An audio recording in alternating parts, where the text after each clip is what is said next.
ES Audio. Hi, I'm Rochelle Travers and welcome to the Leader Weekends. This is a special bonus episode taken from our educational series, Let Girls Learn. You can find out more about the project by clicking on the link in the show notes. From the Evening Standard in Freetown, Sierra Leone, I'm Radhika Aligh and this is The Leader. This is the 5th episode in our year-long series, Let Girls Learn, where we're aiming to shine light on innovations and solutions that are helping girls to fulfill their right to education and healthy, productive futures across the globe. Once a month, we are hearing powerful stories from around the globe. And today, we are in Sierra Leone. Warning, this episode covers some subjects that listeners may find distressing. My name is Aisatu. I'm 15 years old. When I lie down, I got pregnant. So when I got pregnant, I did not know. My country people used to tell me, if you don't see your menstruation, you was getting pregnant. So that's the only way I understand. Here in Freetown, life can be tough. From an early age, girls are expected to do chores around the house and can spend hours each day queuing for water.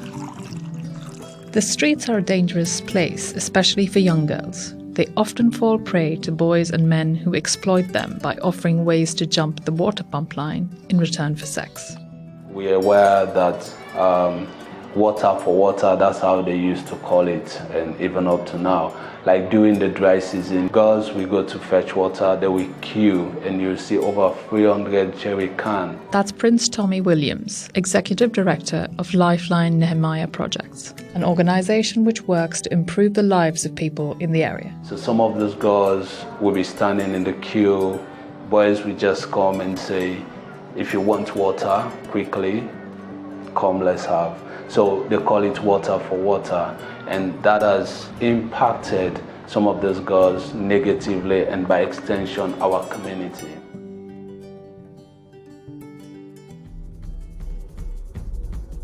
Teen pregnancy is common in Sierra Leone, but the girls are often rejected by their families, making them extremely vulnerable, like Aisatu, who at first tried to hide her growing bum from her relatives. When I was going to school, I gathered it, so my parents did not see it. My mother asked me, he said, I was not seeing you, you have seen your time. I lied to her, say I have seen my time. He shot me and tell me that I am pregnant. He decided to tell my father drove me out. Aisatu's father, a conservative Muslim man with 2 wives, was furious when he discovered she was expecting and told her to leave their family home.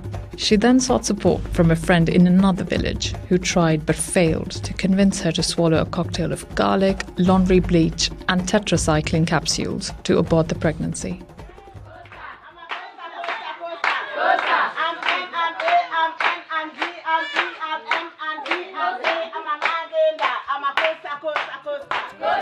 Some are not staying with their biological parents. They are brought from upcountry. Once they are staying with different people, they just take them to do house chores for their own children.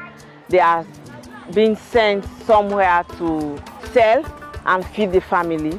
Even in school, they are asked to pay some money.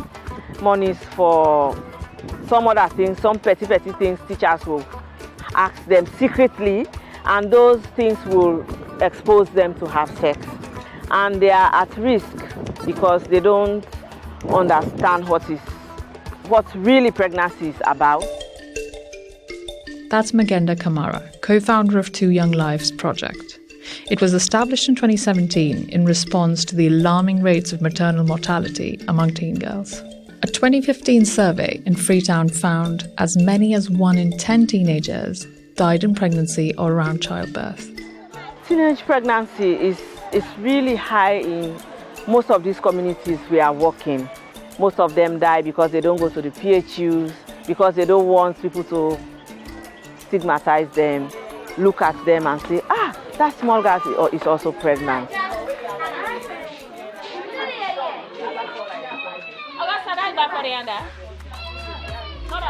The project helps protect young mums and their babies by providing a mentor, accompanying them to clinic appointments at peripheral health units, as well as getting back into education once their baby is born.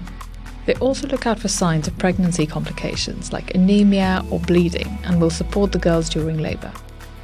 We asked some women in the community that have the passion to help girls, and we bring them together and talk to them about like confidentiality, how to talk to younger girls like that, how can we do this mentoring.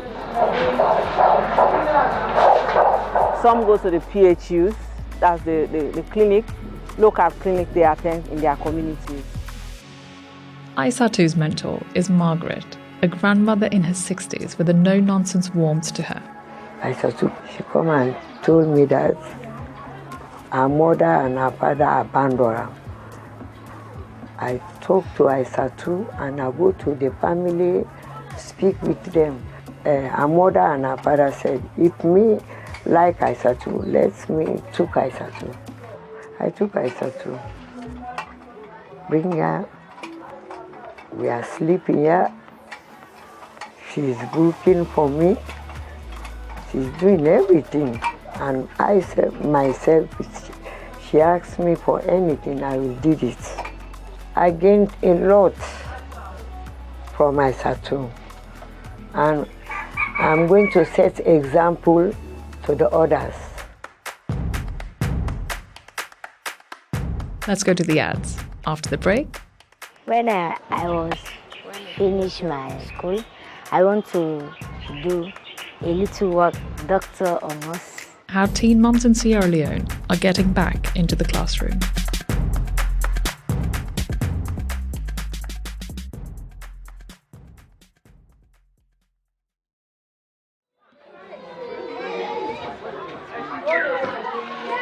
It's a warm, breezy Saturday. About 20 girls in the Two Young Lives programme in the Sierra Leone suburb of Wellington have gathered for a monthly get-together.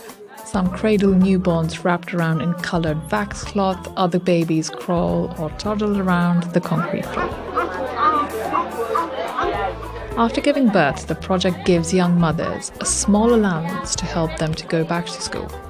They also provide training in skilled work as well as ensuring they have access to contraception. When they become pregnant, we encourage them to go back to school. We have some that are pregnant are attending. But if they do not cope with the education during that time, we encourage them to immediately go back when they deliver. Or if they want to learn a trade like hospitality, plumbing, or electrical installation or computer studies, we pay for those and they will come and learn and move on. And they are improving because we have examples of girls that went through that system and they are now earning money on their own. They are now helping their family. Aisatu is now 7 months into her pregnancy, and although she has the support of her mentor Margaret, things can still be difficult. Aisatu sells oranges to bring in a small income and won't be able to return to school until after she gives birth. Sometimes she is crying. My companion is going to school. I sit down to sell orange. I give her courage. She promised. She said when he give birth, she's going to school. I said I'm going to take care of the baby. So far, 343 girls have been through the Two Young Lives programme and have all survived pregnancy and labour. But what is harder to tackle are the root causes of the problem. Poverty, which forces girls into coercive sex, lack of sex education and contraception in a society which limits girls' choices. Through the concept of radical inclusion, promoted by Sierra Leone's government, pregnant teens and young mothers are being encouraged back into the classroom. Aisatu is excited to return to school. She wants to see her friends again and to get back to her hobbies of playing basketball and volleyball. She's also got her sights set on the future.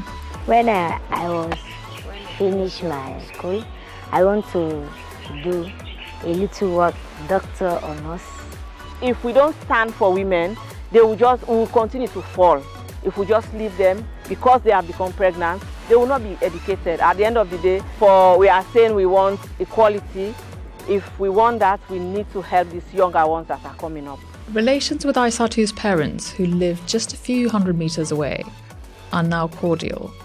Margaret has played a key part in building bridges between them. Margaret credits the project not only for helping Aisatu, but for the benefits it's brought to her own life as well. I love it. I love Aisatu. That's it from this episode of The Leader.